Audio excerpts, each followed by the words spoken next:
Привет всем! Сегодняшний фильм про Прагу.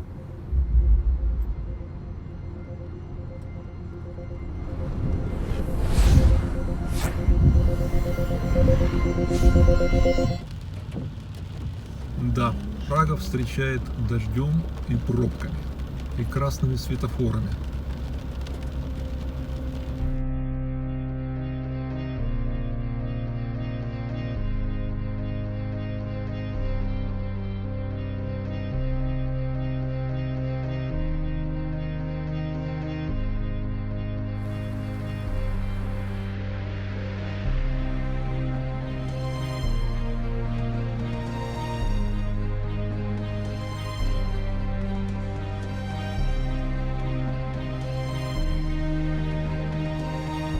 Прага – это не только архитектура и история.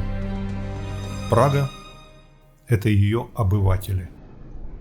Лебеди с удовольствием зимуют здесь, потому что Влтава не замерзает благодаря каскаду, построенному на реке в 60-х годах. Их численность достигает 500-600 особей ежегодно. Кроме лебедей, на Влтаве живут чайки, утки, голуби, нутрии, 33 вида рыб и раки. На дне обитают моллюски, речные ракушки и перловицы. Первые дикие лебеди поселились в Чехии после Второй мировой войны. Но всего в 500 метрах от этих всех удивительных созданий существует временная аномалия.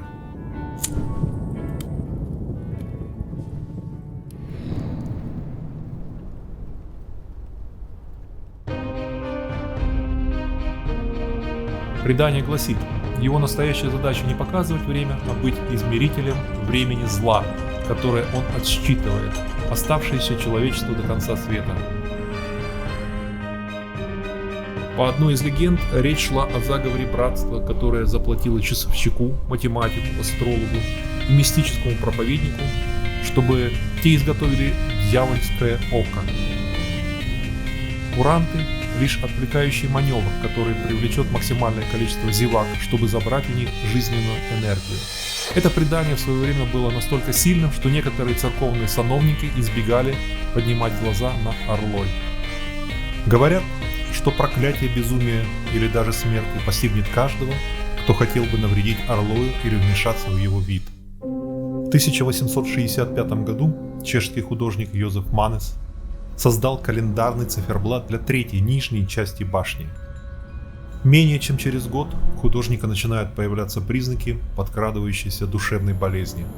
Взволнованный и несчастный Манес, сожженный свечой, ночами блуждал вдоль мистического места снова и снова, будто переживая один день до конца своей осознанной жизни.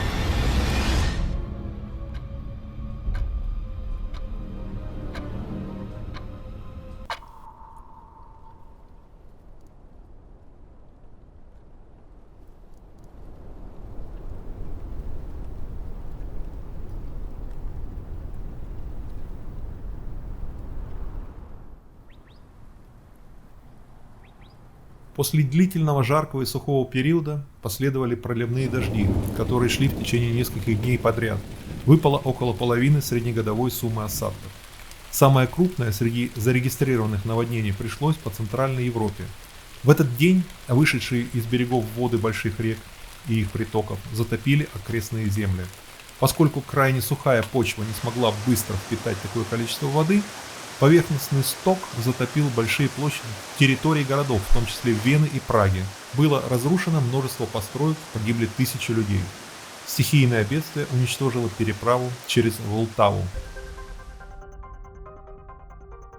Цифрам придавали огромную значимость. Перед началом строительства нового моста Карл IV обратился за советом к астрологам, и по их рекомендации первый камень переправы должен был быть заложен самим императором 9 июля 1357 года в 5 часов 31 минуту утра. Если записать числа в такой последовательности, год, день, месяц и время, то получится 1, 3, 5, 7, 9, 7, 5, 3, 1, число одинаковое, читающееся в обоих направлениях, или как его еще называют, палиндром. По легенде, только благодаря правильно выбранной дате мост простоял столетия и еще столько же простоит. Воскресенье. В этом день солнце начинало свой восход в 4:06 утра. Карлс IV с первыми лучами солнца направлялся к будущему мосту, а к своему выходу в свет готовился Микулаш из Кадани и мастер Любаш. Наручных часов не было, и люди узнавали время по башенным часам. А чтобы не было необходимости ходить к башне, придумали бой куранта. Никто точно не может сказать, когда было создано это механическое чудо. До сих пор неизвестен даже автор этого объекта. Официальная версия гласит: Орлой сделал часовщик Микулаш из Кадани.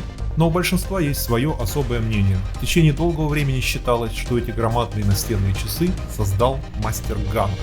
К советникам старого места, старое место — это район Праги центральный, пришел в то время неизвестный человек с большим количеством чертежей и эскизов.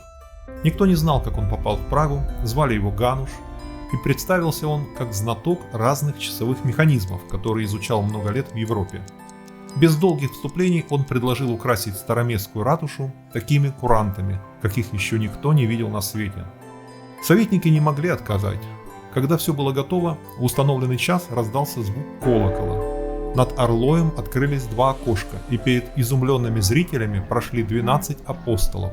Смерть дергала колокольчик, старик поворачивал голову, будто ему еще не хотелось уходить с этого света. Скупой покачивал мешком, а турок хмурился с высоты на любопытствующих. Большой циферблат сиял золотыми кругами и линиями. Апостолы идут по кругу, появляясь и исчезая. Каждый из них держит в руках какой-то предмет: ключ, книгу, веретено, крест. Скелет переворачивает песочные часы и звонит похоронный колокол, сообщая о том, что с каждым часом жизнь укорачивается.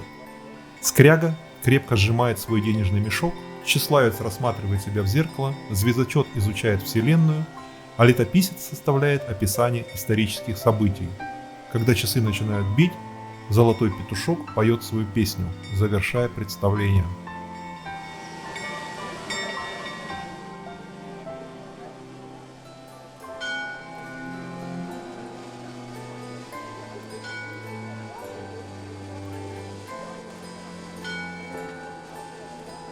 Каждая каменная деталь имеет глубокий и магический смысл. Если у вас есть детальное фото Орлоя, вы увидите, например, в правом нижнем сегменте окружности часов изображение кошки с головой, обернутой на 180 градусов. Такое изображение кошки является символом зла и несет в себе отрицательную энергию. В оккультовых книгах можно найти информацию о том, что на шабашах черной магии в подобии кошки являлся сам дьявол. На Орлое голова кошки смотрит в глаза зрителей и забирает их души. Многие посвященные и мистики обходят Старгородскую площадь с Орлоем далеко стороной.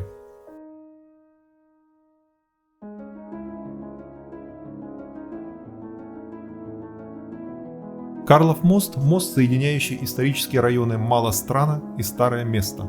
Мост опирается на 16 мощных арок, облицованных тесанными блоками из песчаника. Его украшают 30 скульптур преимущественно религиозного содержания. Популярная легенда гласит, что Карлов мост получился настолько крепким, потому что в соединяющий камни раствор добавляли яйца, вино и молоко. В Праге этих продуктов было мало, поэтому собирали их по всему Чешскому королевству.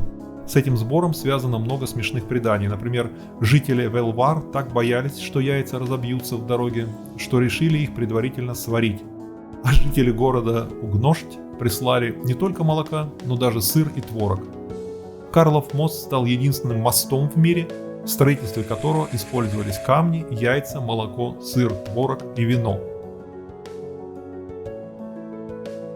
Почти все скульптуры Карлова моста изображают чешских святых и сделаны из камня в стиле барокко. Только статуя Яна Непомуцкого вылита из бронзы, а статуя святого Филиппа Бенитуса сделана из мрамора. На сегодняшний день на мосту преимущественно находятся точные копии статуй, а оригиналы хранятся в Национальном музее. А ежедневно возле статуи святого Яна Непомуцкого собираются толпы туристов с целью загадать желание. Под скульптурой святого находятся два барельефа. Если потереть барельеф справа, исполнится задуманное желание. Если загадать человека и потереть барельеф слева, укрепится дружба с загаданным человеком. Туристы натерли волшебные места на барельефах до блеска. Чтобы желание обязательно сбылось, оно должно быть нематериальным. Как гласит легенда, Яна сбросили с моста в 1393 году за то, что он не раскрыл королю Вацлаву IV исповедь его жены. Также поверье гласит, если влюбленные загадают желание и поцелуются на мосту, оно также исполнится. У меня к Карловому мосту особое отношение. Я в детстве очень любил книгу «Похождения бравого солдата Швейка». И когда появилась возможность, уже будучи взрослым, я объездил множество мест, упомянутых в книге. И в Австрии, и в Венгрии, и, разумеется, в Чехии.